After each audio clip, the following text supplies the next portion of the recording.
Hello and thank you for joining us for another episode of City Council Roundup. I'm your host, Josh Lee. And I'm Kathleen Pade. In this episode, we'll cover the City Council meeting conducted online on Monday, July 13th. Topics include the approval of bond sales, financial assistance to Pearland hotels which are suffering from COVID-19 related impacts, and beautification of improvements to State Highway 288. First, the bond sale presentation. The city issues bonds as the means to finance large, long-term investment projects to fund a variety of roads, facilities, drainage improvements, parks, and water and sewer improvement projects.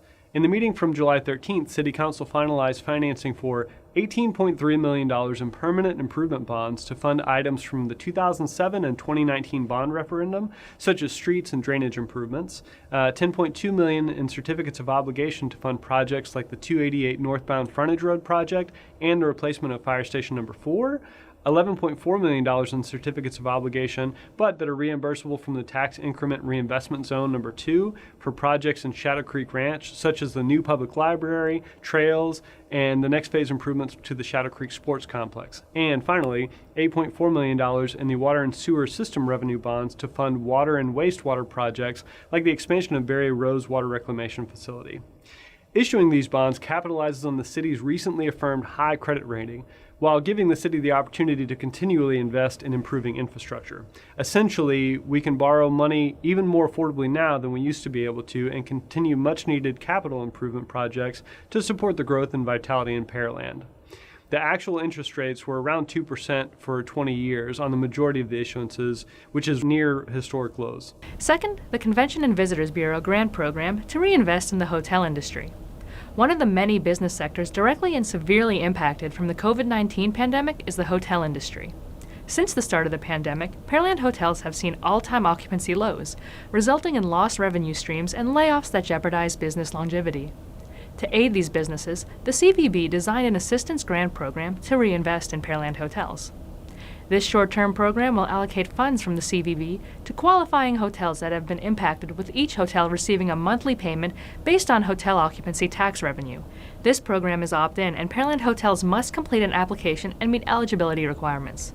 Applications will be accepted between August 1st through the 15th for review. For more information, contact the CVB. Finally, beautification improvements to State Highway 288, funded by the Pearland Economic Development Corporation. Over 25 years, the 288 corridor has transformed from a rural area to a major commercial center in the community. In 2013, the city partnered with the Pearland Economic Development Corporation and private property owners to adopt the State Highway 288 Master Plan. The plan then focused on beautification efforts and aesthetic enhancements to the corridor to ensure Pearland remains a community of choice in the greater Houston area. Other improvements include irrigation, lighting, water features, and landscaping of native trees and shrubbery, which are not part of the work being completed by the toll road authorities.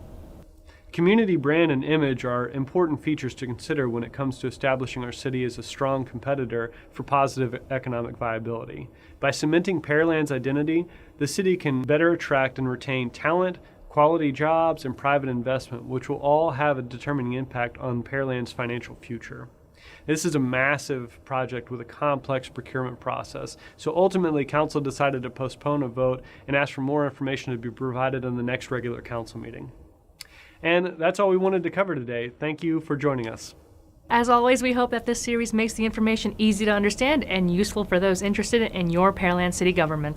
You can find more detailed information by visiting pearlandtx.gov or click one of the links below.